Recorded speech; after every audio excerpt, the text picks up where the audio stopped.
Welcome to New Rechts, or for our English listeners, New Right. My name is Daniel de Liever, and today we're going to talk about the politics of the UK, which surprisingly doesn't get a lot of attention, even though we're quite close to each other.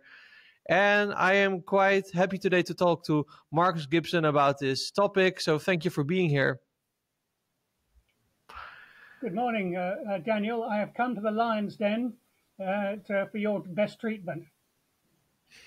Looking forward to it. And before we, dive into the topic, for people that don't know you, you're like an author, a journalist, and also a business expert. But maybe you can tell us a little bit about your background and what your interest is in UK politics before we dive a little bit deeper. Right. Okay.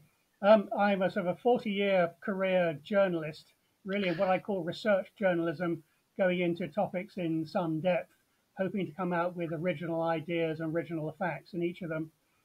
I started off at BBC Radio, where I didn't do terribly well, but I soon found a better forte in writing.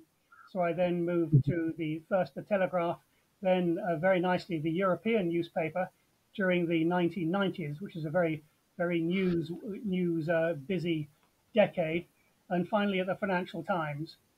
And so, for example, I did a lot of work in Holland on Philips Electronics, on Fokker, the Dutch seismic companies, all your main stuff. But mainly I focused on features and business journalism.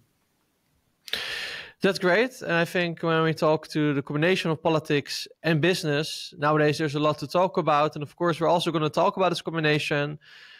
But the first thing I wanted to talk about is something we already talked a little bit about before this conversation is there's this sense of a cultural decline in the UK, I guess broader in the West, but the UK is seen as like the former glory, the former superpower.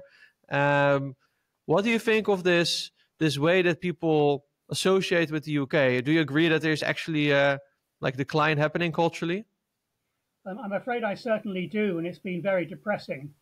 It all really stems from the disastrous policies of the Tony Blair government starting in 1997, when really a whole generation was given a very poor education and a very structured and biased education.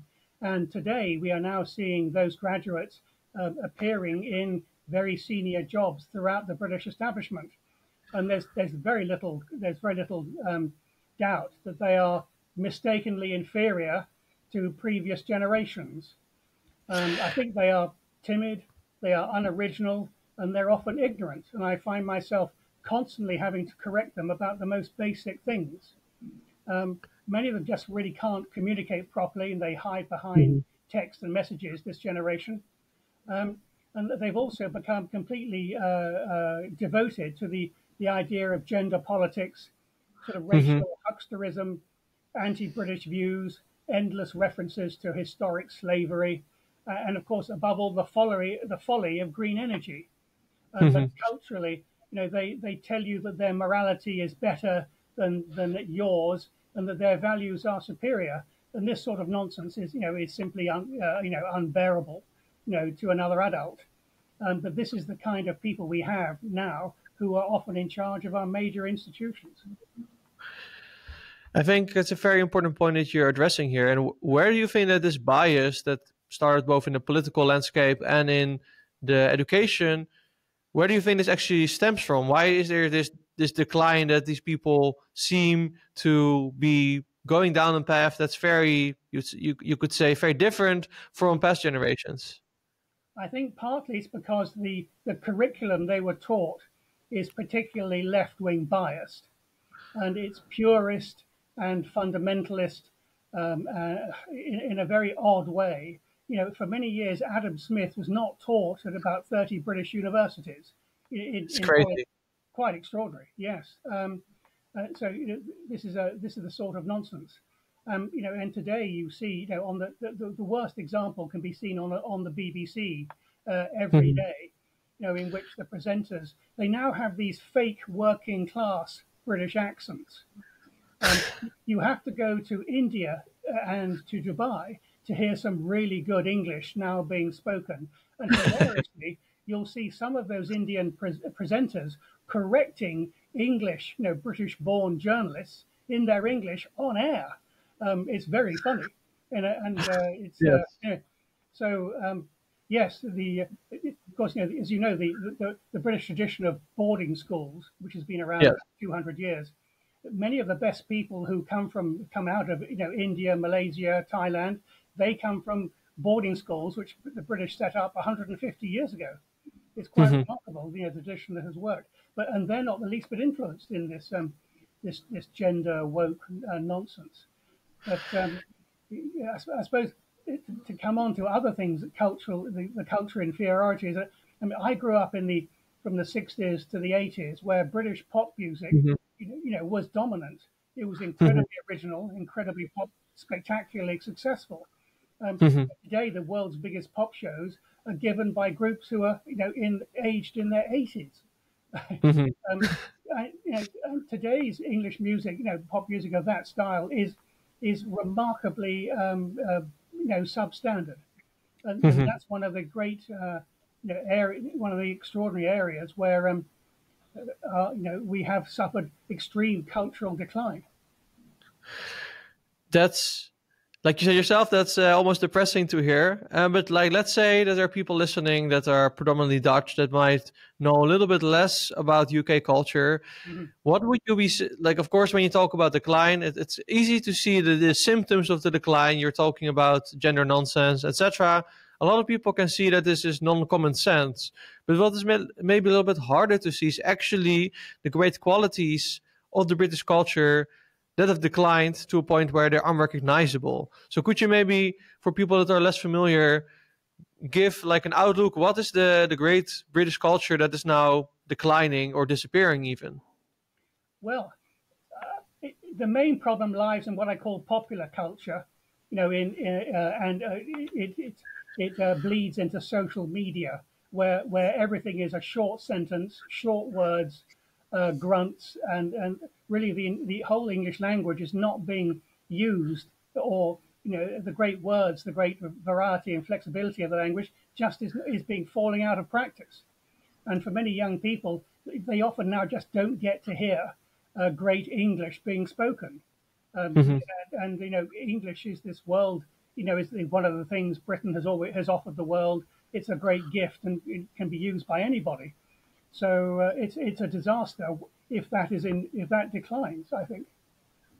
And as you know, many Dutch people speaking English and speak it very well. We try to at least, and I think, funnily enough, to my frustration sometimes when I live in Amsterdam and when I go to the supermarket, because of course the whole migration issue, I more often than not can only talk in English to the people if I want to get some help about something of the groceries that I'm looking for, instead of my own mother tongue Dutch. But that's a whole different discussion. But definitely we are used to speaking in English, to say the least.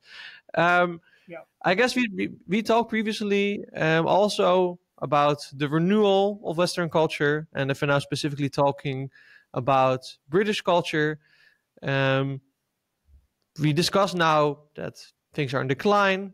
We are the symptoms that we're seeing, but then of course the million-dollar question is, what can we do to renew British culture?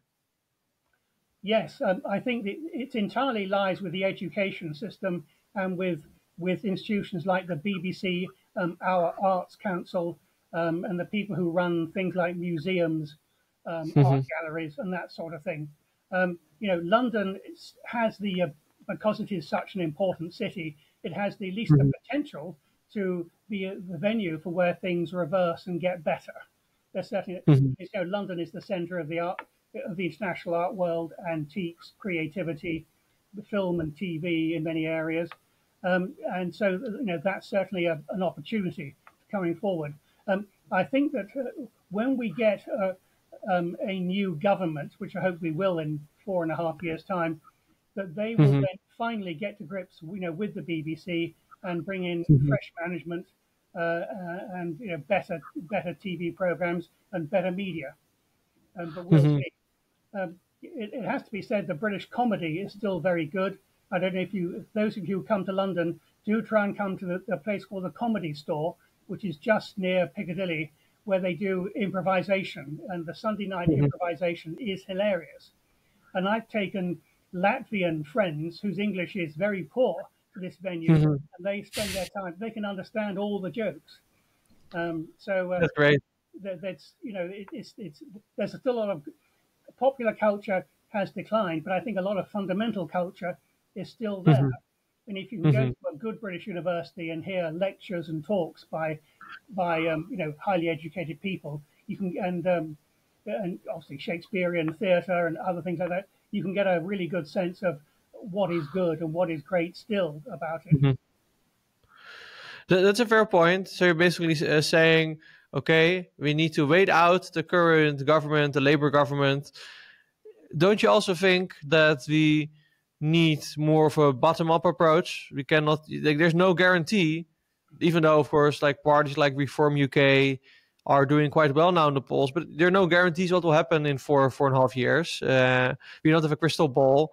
Are there also things that the society, the civil society, as the British like to say, can actually do to make things different, so that also people as an individual have some impact over what's going on? You're right. Yes. In fact, one of the things which has happened in response to the rather fake art world is that a British guy has started something called the Affordable Art Fair, in which artists and galleries could come together and sell art. When it started, the maximum fee for any artwork was £300. It's now increased to about 2,000, but it means that hundreds of British artists and amateur art buyers can decorate their homes with real art, real original art, for example. So that's very much an example of a bottom-up situation. I also think that what I call the next generation, is it Gen Alpha that comes after Gen Z? Yes. They are a very different lot to Gen Z, very different indeed. And I'm meeting them, the 16 to 18-year-olds who are, much more original, much more impatient for quality than their fathers and mothers. It's interesting. That's definitely interesting. I must say that I've not seen this yet. If you're in this generation, don't hate me for saying this, but I've not seen it yet. But maybe it's specifically a British thing, because in the Netherlands, I think I see more of a TikTok generation than a generation who is looking to renew like a culture. But that could be me.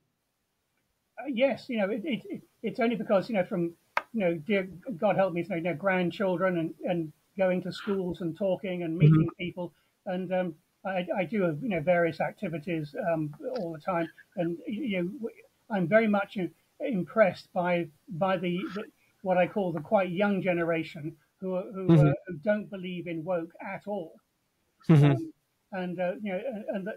not a question of toxic masculinity, but men of that age are more proud to be men without being sort of domineering or yes, aggressive. No Andrew Tate types, but actually, like you would say, gentlemen, so to speak. That's right. Yes. Also, I think it could be that for about 2 generations we have not, since the Falklands War in 1982, we've not really had much respect or much links really between a quite small military in the UK and society. And I think given what's happened in Ukraine and what's now happening in Europe with new arms procurement, etc., that's going to change in the next generation quite quickly. And they're proud to join the military, and they're very proud to wear a military uniform at the cadet stage now. But it's fundamentally different to their parents, who were always sort of what's the word, ashamed of Britain's military past. It's a good point. Yes, things are definitely changing. I can see that. It's interesting that you're really seeing. I think UK also is militarily been more active on this front than, let's say, the Netherlands, where I am. But I do think in this sense, indeed, Europe is changing. When you talk about culture, though, we also talk about values. You mentioned woke a few times, but I always think of values also in a sense, how do you deal with crisis situations? And of course, then I have to ask, one of the things internationally that I think sadly people associate nowadays with the UK is the whole grooming gang scandals, and how this for decades at this point has been dealt with by the UK establishment. What do you, as someone from the UK, what do you actually think about this whole situation and how it's been handled? It's been a disaster. It's been the most humiliating, disgraceful, shameful incident in our recent history. There's no doubt about that whatsoever. And we are finding that tens of thousands of young girls were attacked and trafficked and assaulted, and that very large numbers of police and social workers and others were silent because they were scared of being called racist, because most of the perpetrators were from the Pakistani and the Bangladeshi male community. Yes. And so I have to say that this has been widely known, really, in the working class communities in the north of, not only the north of England, but particularly so. And this, in my view, was a major factor in Brexit.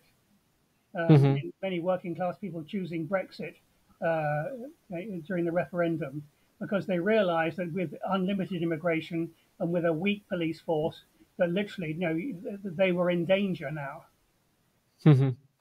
It's kind of ironic then that even under the last conservative, or so-called conservative, I must say, government, we actually saw that more like immigrants were coming in. So in this sense, it's been kind of ironic, right, to see what has happened after the Brexit to the UK. Well,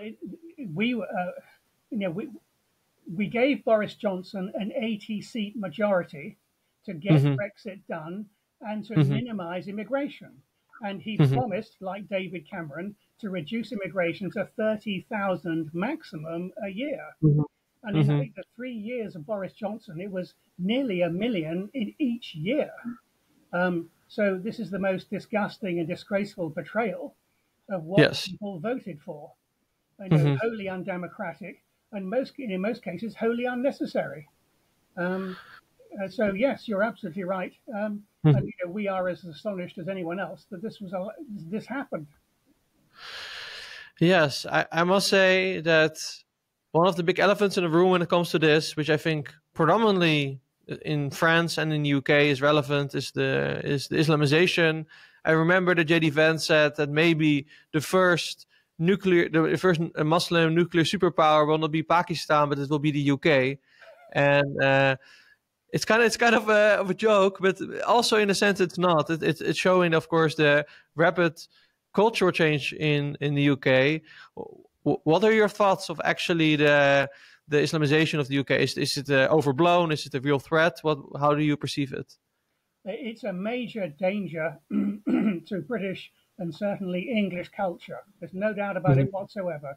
We now have two parallel societies, the Asian Muslim society and the Anglo-white English Christian society, and the two don't meet except maybe in jobs, etc., and maybe the football field. But London, 20 years ago, London was 90% white Christian. Now it's 37%, and it's falling by 1 or 2% a year. And so London is the first world city to change its population, certainly in the shortest possible time.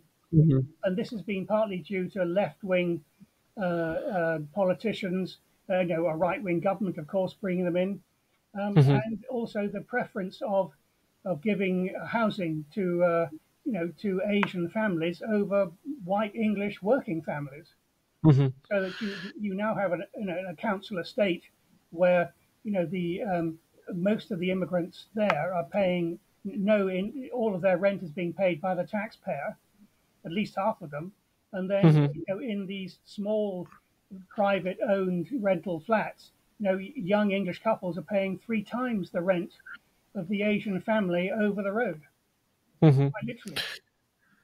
That's even more than I expected. But then the question becomes, if you have these two parallel societies like you're talking about, and we see these demographic change, how can the UK deal with this new reality? Because this demographic change is still continuing to this day. you have a cultural clash happening. It needs to be addressed, but it needs to be addressed in a proper way that is stable for, I guess, all parties in a sense. Yes, I think Denmark has led the way in a gradual repatriation of their, a slow but gradual repatriation. They're sending the Syrians back. You should also remember in the early 90s, Norway took in about 13,000 Bosnian Muslims as a result of the Bosnian War, but they paid for their homes to be built, and they sent them all back. And I think a program of methodical repatriation is the way forward for this in many ways. And of course, this is by no means new in history.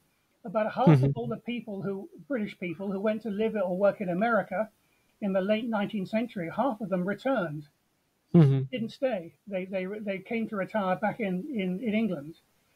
So this is not unusual by any means. And I think those who are who can't support themselves and need a lot of social security and welfare should be amongst the first to be sent back.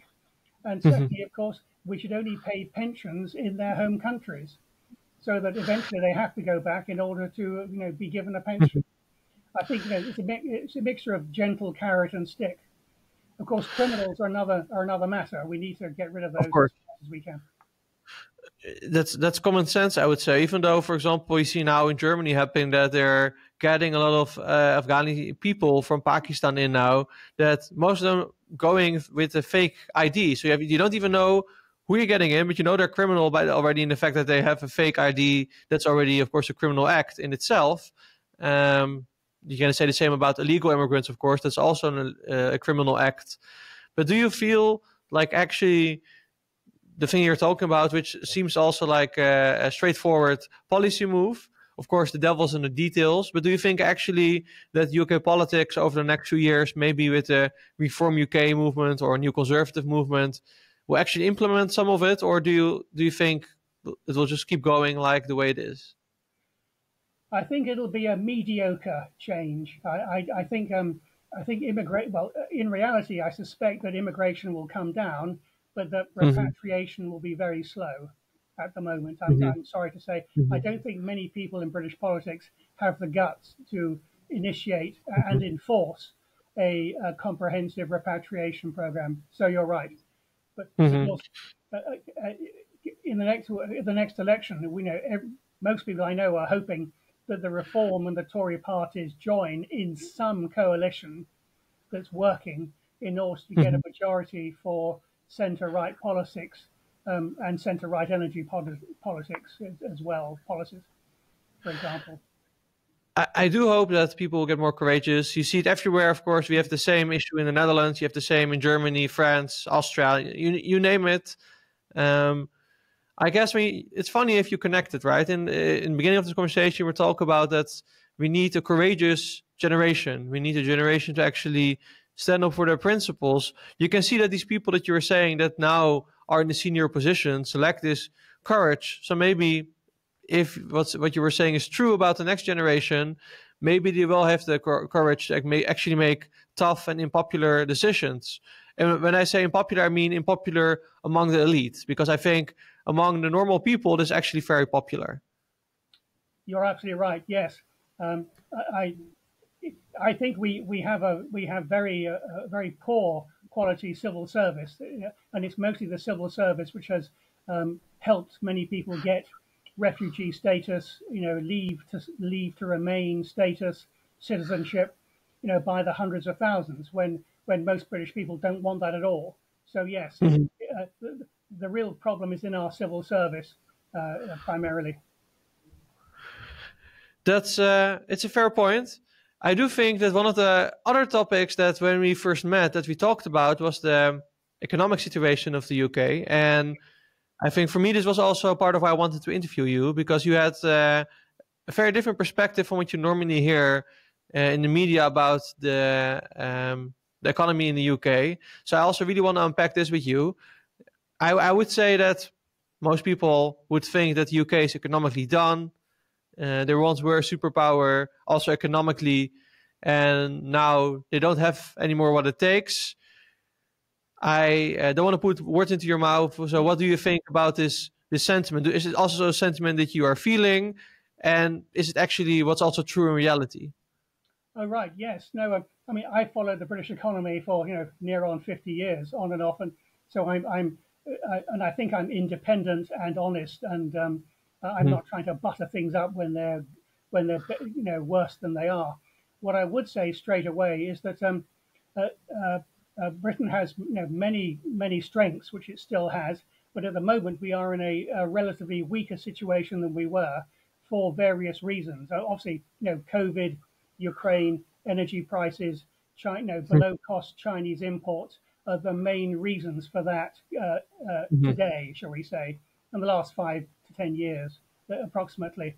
Um, I suppose the underlying problem is that since 1997, when Blair came into power, we've not had a British government which has governed responsibly, and the 14 years of the recent Tory government failed to reverse the damage which the Blair government introduced.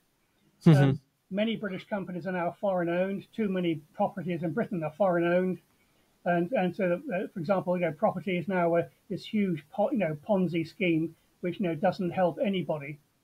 Um, Mhm. I would say that I would, however, say that in my experience, and I wrote a lot about it and studied a lot, Brexit has not been a factor in that recent downturn. Very much so not. In fact, Brexit has been an outstanding success, and I'll tell you why. Not many people know that within the 2 years of the referendum event, so even before we Mhm. left the EU, British Mhm. exports exploded. They went up 22% in 2 years, which is a higher rate of increase even than during the second phase of the Industrial Revolution in the 19th century. All of that expansion occurred outside the EU by small companies in countries such as Mexico, Egypt, Indonesia, Malaysia, where in many ways Britain's exports get a much better greeting than they do in Europe. I would also say that another reason for our underlying success is our extraordinary strength in what I call services. These are the City of London, music, creativity, design, Mhm. lots of things. We can go, I can go on about this quite extensively, but again, London, the English language, they are great strengths.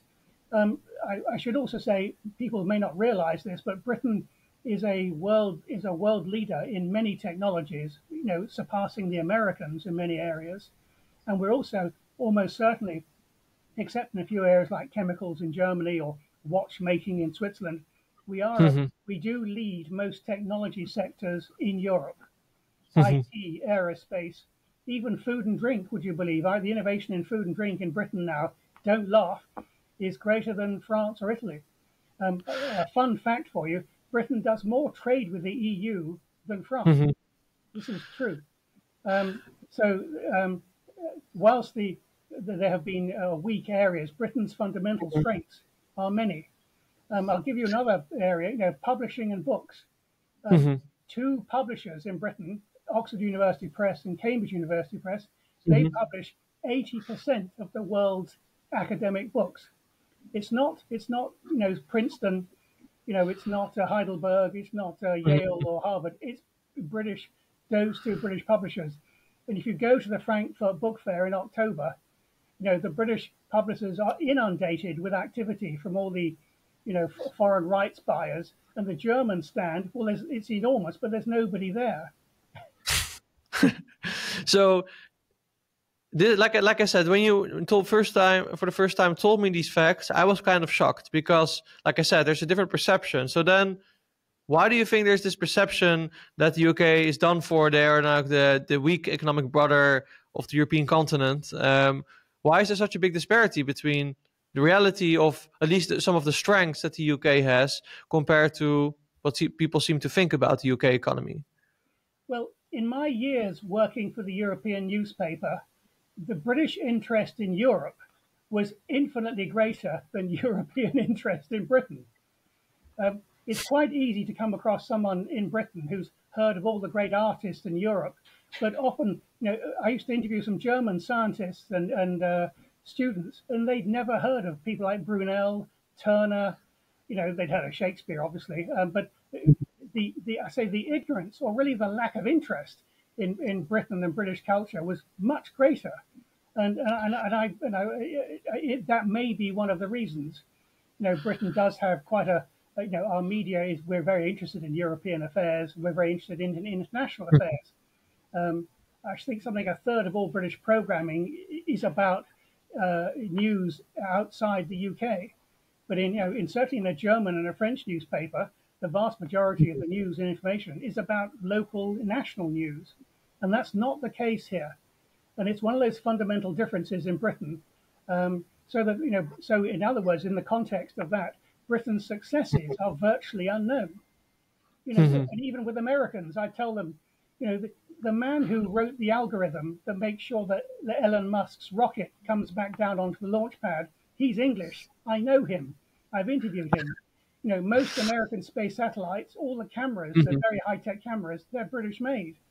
The US Navy's high-energy gun, it only doesn't fall apart because a British acoustics company has done all the work. When an Airbus takes off, most of the difficult bits were made in Britain. The wings, the landing gear, the electronics, even the lavatories. So this is indeed gives a different perspective, not only on the UK, but also, for example, in relation to America, is what you're saying. I think the United States is seen, of course, with the American dream. It's seen as the ultimate country for entrepreneurship and creativity. But of course, this is also kind of a romantic idea. It doesn't always have to be true. But I would say there is maybe an Achilles heel of the British economy, and I'm curious if you agree, and that's the net zero policy that's happening very much. What are your thoughts on this?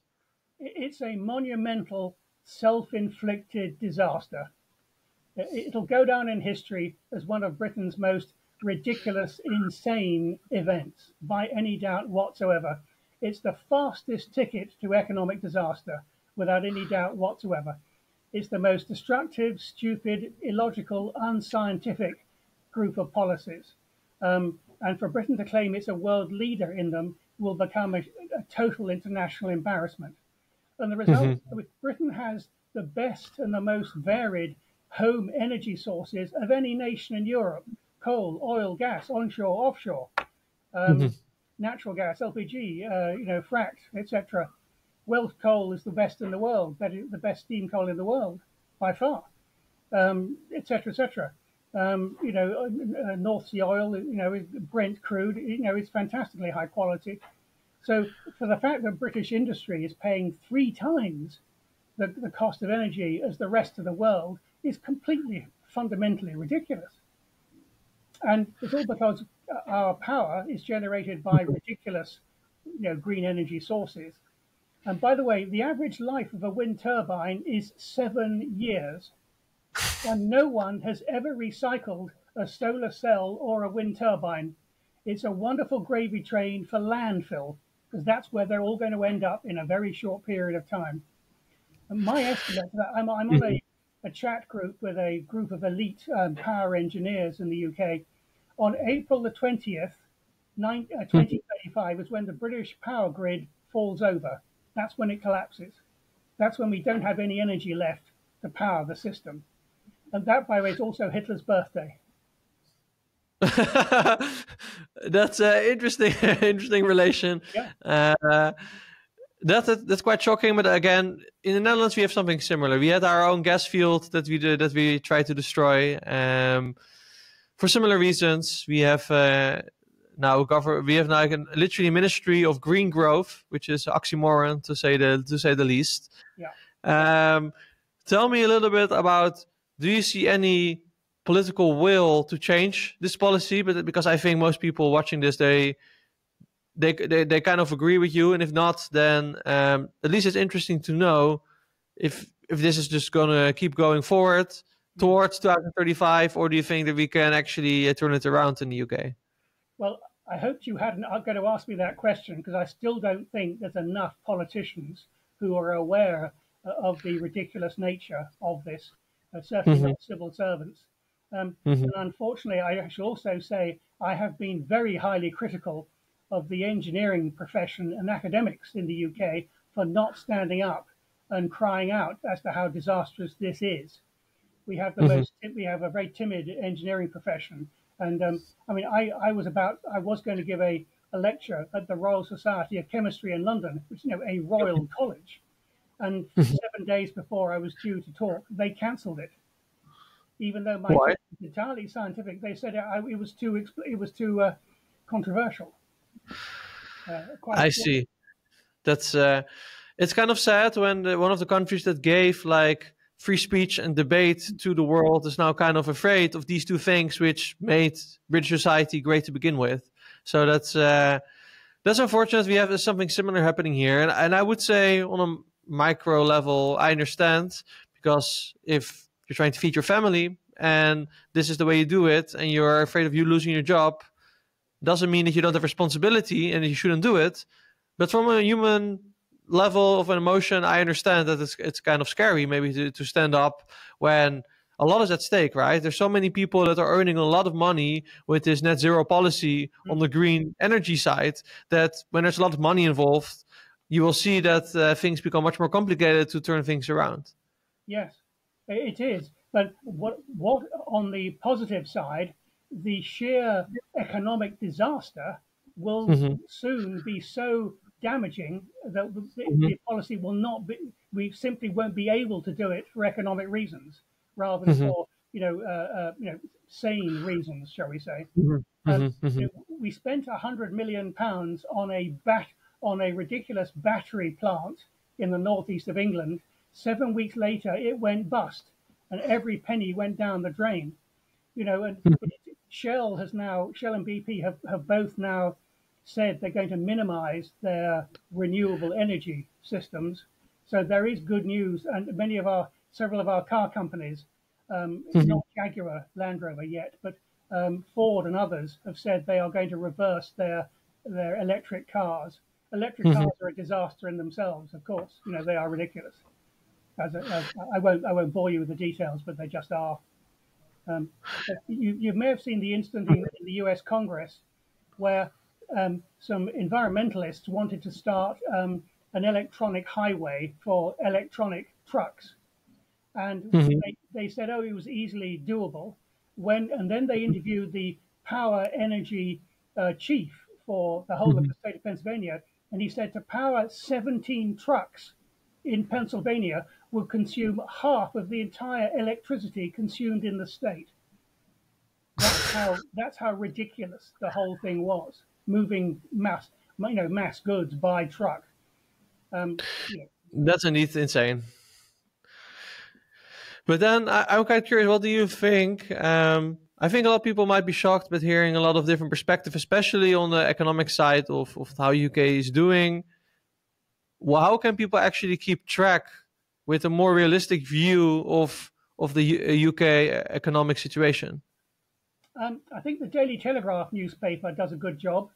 GB News, they can be a bit shouty, but they are quite good. But the Daily Telegraph, not so much The Economist. A good question. I think only the Daily Telegraph. There are a few areas like Unheard and I can't remember them all. Is it the Critic and the others? There's a new generation, one called Reaction, I think. There's a new generation of online news article producers. The Spectator, I shouldn't forget the Spectator to some extent. But in terms of writing about the economy, I honestly think we don't have that many good people. I count myself only to be one of the few, simply because I'm one of the few who actually does any research. Especially with small companies. I mean, it's a final point on it. France and Germany are largely governed by big companies and middle-sized companies. Britain's completely different. We have around 20,000 small companies, which are usually world-class, extremely high quality, and some of them have been around for 8 generations. We have one company that's 500 years old. They are making fishing nets for fishing boats on the coast of Dorset in southern England. Now they're making nets which go over helicopters and for packaging, military cargo that goes on aircraft. The same nets. It's just, they just sell a different sort of net. But yes, and of course the City of London has, many, many companies. Well, I have to say quickly, no country really in Europe has a longer global trading tradition than the Dutch. Yes. Certainly not Britain. And the wars with the Dutch were about colonies and grabbing your colonies. I'm sorry to say.